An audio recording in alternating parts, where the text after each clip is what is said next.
What's up? It's T. Today I wanted to come on here and just chop it up with you about something that I've been thinking about and actually applying to my life. So recently I made two podcast episodes. One was coming back to self, and the next one was authentically living in your new reality. Because once you make the decision to change everything about who you are and show up in a way that is so true to you but so new, how can we live in that? How can we truly maneuver in that in a world that is kind of caught up on us either staying the same or needing too much outside of ourselves to feel complete and to feel whole?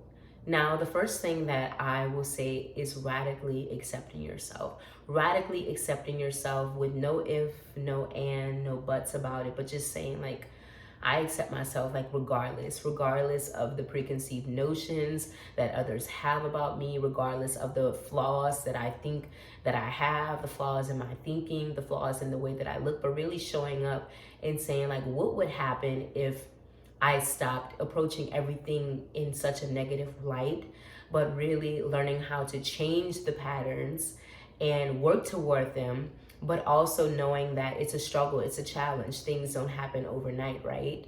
And most importantly, just showing up and fostering a relationship that is for you.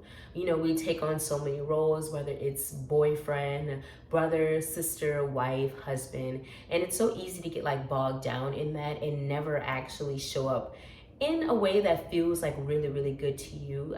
I'm not anyone's wife, anyone's mom. I'm a girlfriend, but I'm still an individual. And I wanted to really get to the bottom of what that means to be myself and really just love who I am and not just show up and do all these things because I was told that I need to do it or this is what I think I should be doing, but really saying no, this is the me that I love. This is the me that I want to show up and share with the world. And this is the me that I'm going to go to war for, Making the decision to come back to yourself and live in a new reality is no easy task. Because on a day-to-day basis, the subconscious mind is ruling the waking world. And what I mean by that is a lot of things that we do are things that we've been doing for forever.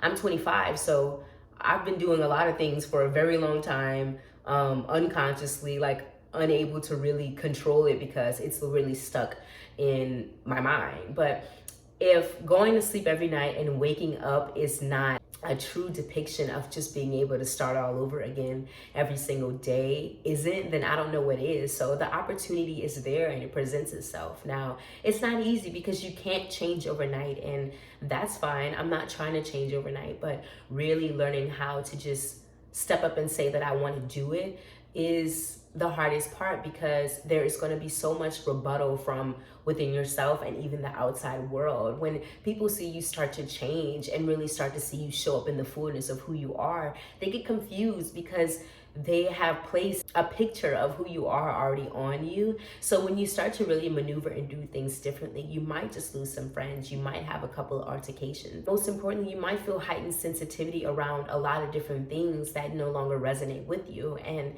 it's how can I maneuver through that? Things that I've been doing for so long, and I finally decided to not do it anymore. But I'm here to let you know that you are who you think you are and not what other people think you to be. Whether it's your best friend, your mom, your dad, you genuinely create the version of yourself that you want to be. But how can we do that? How can we do that?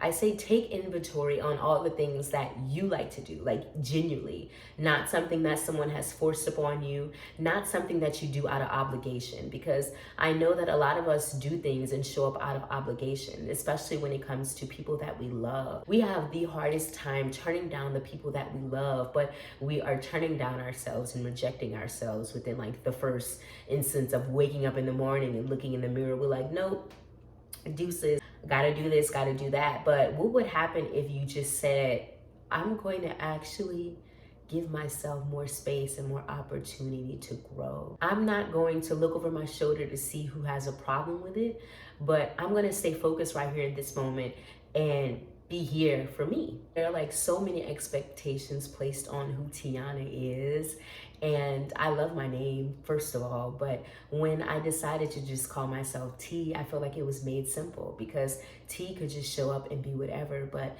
Tiana had like a lot of expectations. Like, that's my birth name and it's the given name. So when people think about Tiana, there's like all these different things that pop up in their head about who Tiana is, but they don't even know the half of it. And just by looking at me, you can't take a wild guess on who I am because there are so many different parts of me. And when I decided to show up and just really be multidimensional, it was like a huge weight off my shoulders instead of trying to be this one thing all the time.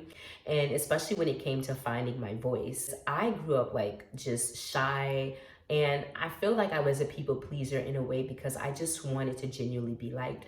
But now I don't even care about being liked. I don't care about pleasing anyone because I know that when I please myself, I can be okay with the things that I do, be okay with the actions that I make at the end of the day. Now, this kind of sounds a little narcissistic. It's not as narcissistic as it seems, guys. But like I like to say at the end of the podcast, ain't nobody gonna water you like you water you. And when I say that statement, it's like you saying, like, I got me.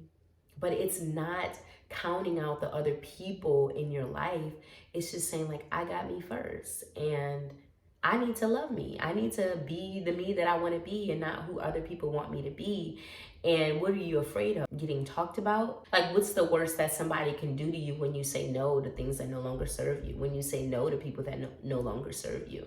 What's the worst thing that can happen when you accept yourself? Yeah, you might come to terms with like things that are really, really ugly about you. But when you open your arms up wide to just love it, then that means whatever anybody else says about you doesn't matter. And there is so much healing in that. And it's such an empowering feeling. And people want to understand it. They want you to stay the same and they want you to just vibrate at a level that is with them. Like, especially when you are like so out of reach and you're doing things that people want to do and they think like, dang, like I want to do that. You know, there are people who will either love it or there will be people who either hate it. But we all know that hate is just love that got misdirected. They wanted to love you, but they couldn't find the energy to really love you. So they're like, I'm gonna just go with hate instead. Not even like doing anything to gain haters, but just know that it's out there. Like, they're gonna be people that love you and they're gonna be people that hate you. It doesn't really matter in hindsight.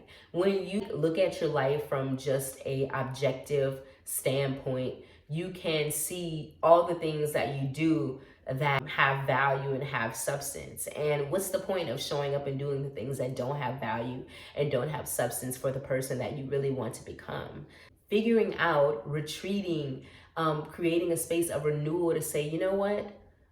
I think I'm going to do something differently today. I think I'm going to switch up the way that I wear my hair. I think I'm going to try something new when it comes to my wardrobe. I think I'm going to try something new when it comes to my spirit. Instead of being snappy in traffic, I'm going to just blast some music and yell and have a jam session, you know, just be full of gratitude and be full of joy to even be in this moment. You really have to do things that feed you. The things that don't feed you are just so easy to come by. I'm stepping up and just taking back my power, taking back power that was always within me, but power that was lost, power that I think that I had to like find in the world outside of me.